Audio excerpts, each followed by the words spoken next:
জয় শ্রীকৃষ্ণ। রাধে রাধে। চৈত্র মাসের কৃষ্ণপক্ষের একাদশী তিথি পাপমোচনী একাদশী নামে পরিচিত।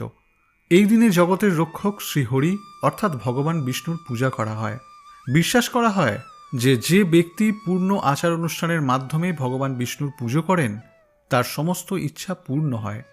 এছাড়াও ব্যক্তি অজান্তে করা পাপ থেকে মুক্তি পায়। পাপমোচনী একাদশী কেবল এই জন্মের পাপই নয়, পূর্ববর্তী 7 জন্মের পাপও দূর করে এবং জন্ম মৃত্যুর চক্র থেকে মুক্তি দেয়।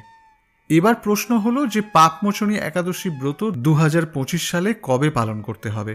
25শে মার্চ মঙ্গলবার নাকি 26শে মার্চ বুধবার? এবং এই একাদশী ব্রতের দিনে কি কি খাবার খাওয়া যাবে? নমস্কার শ্রোতা বন্ধুরা, জীবন দর্শন মোটিভেশন চ্যানেলের আরও একটি নতুন ভিডিওতে আপনাদের সকলকে স্বাগত। আশা করি সকলে ভালো আছেন।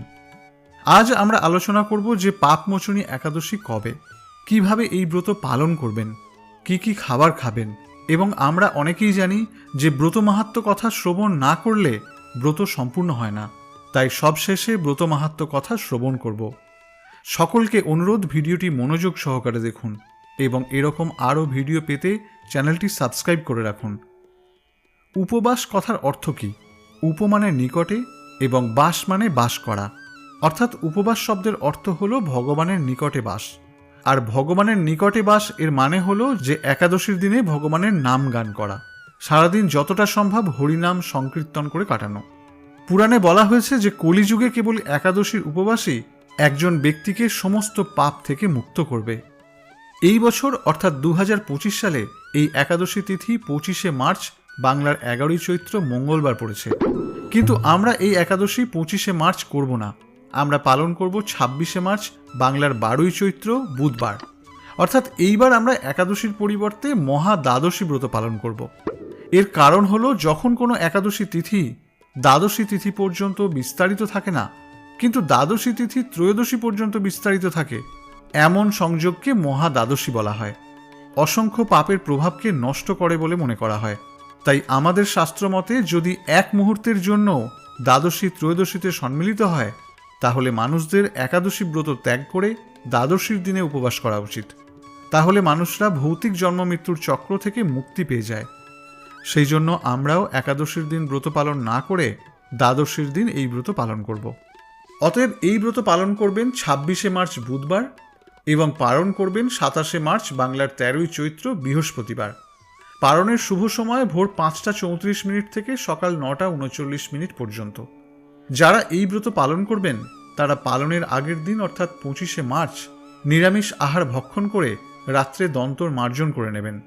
পালনের দিন নির্জলা উপবাস করলে ভালো হয়, তবে যাদের পক্ষে সম্ভব নয় তারা ফল, বাদাম ইত্যাদি গ্রহণ করতে পারেন। তবে মিষ্টান্ন গ্রহণ করবেন না, কারণ বিভিন্ন মিষ্টান্ন তৈরিতে ময়দা বা চালের গুঁড়ো দেওয়া হয়ে থাকে, তাই দোকান থেকে কেনা মিষ্টান্ন গ্রহণ করবেন না। বাড়িতে যদি ছানা দিয়ে সন্দেশ বা অন্যান্য কিছু মিষ্টান্ন তৈরি করতে পারেন তাহলে গ্রহণ করতে পারেন। দুধ থেকে তৈরি খাবার যেমন ছানা, পনির থেকে তৈরি বিভিন্ন ব্যঞ্জন, মিষ্টি, দই প্রভৃতি গ্রহণ করতে পারেন, কিন্তু রবি শস্য একেবারেই গ্রহণ করবেন না। উপবাসের দিন ভোরবেলা উঠে স্নান করে পূজা অর্চনা করে নেবেন।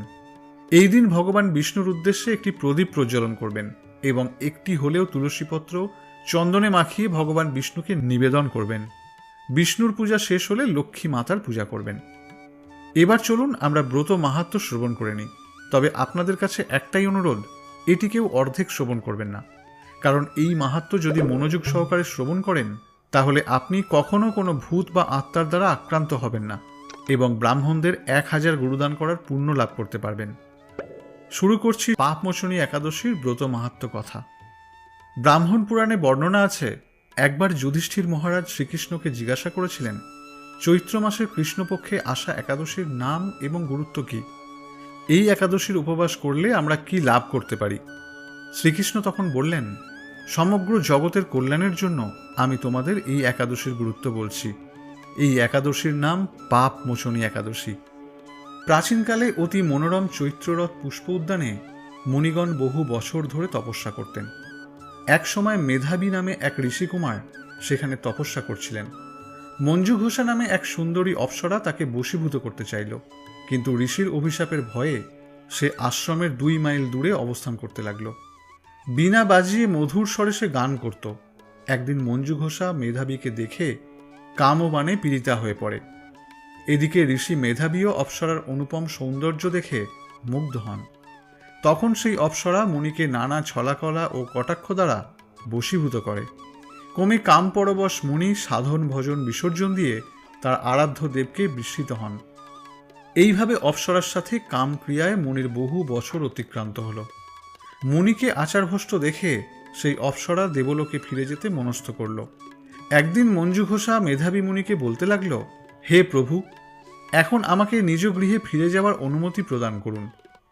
কিন্তু মেধাবী বললেন, হে সুন্দরী, তুমি তো এখন সন্ধ্যাকালে আমার কাছে এসেছ, প্রাতঃকাল পর্যন্ত আমার কাছে থেকে যাও।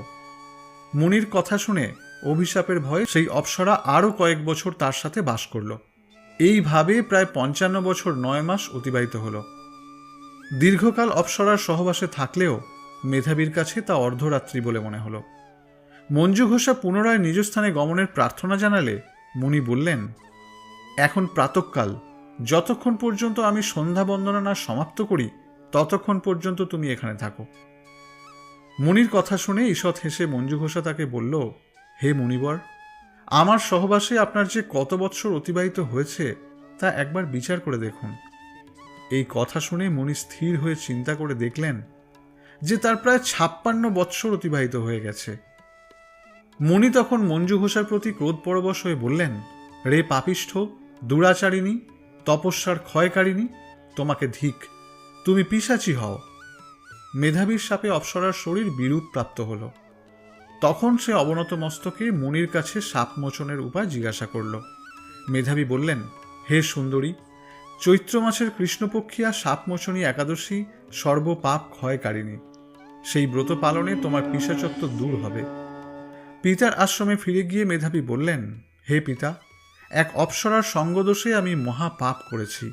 এর প্রায়শ্চিত্ত কি তা আমাকে কৃপা করে বলুন।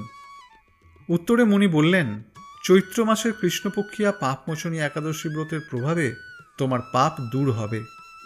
পিতার উপদেশ শুনে মেধাবী সেই ব্রত ভক্তি ভরে পালন করল। তার সমস্ত পাপ দূর হল। পুনরায় তিনি তপস্যার ফল লাভ করলেন। মঞ্জু ঘোষাও ওই ব্রত পালনের ফলে পিশাচত্ব থেকে মুক্ত হয়ে দিব্য দেহে স্বর্গে গমন করল। হে মহারাজ, যারা এই শাপমোচনী একাদশী পালন করেন তাদের পূর্বকৃত সমস্ত পাপই ক্ষয় হয়। এই ব্রতপাঠ এবং শ্রবণে সহস্র গোদানের ফল লাভ হয়। প্রিয় শ্রোতা বন্ধুরা, আজ এ পর্যন্তই। আশা করি ভিডিওটি আপনাদের সমৃদ্ধ করেছে। পারলে ভিডিওটি শেয়ার করবেন।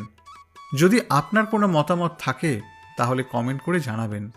সনাতন ধর্মকে জানার জন্য এবং সনাতন ধর্মের মাধ্যমে জীবনকে অতিবাহিত করতে চ্যানেলটি সাবস্ক্রাইব করে রাখবেন এবং সকলে ভালো থাকবেন। নমস্কার।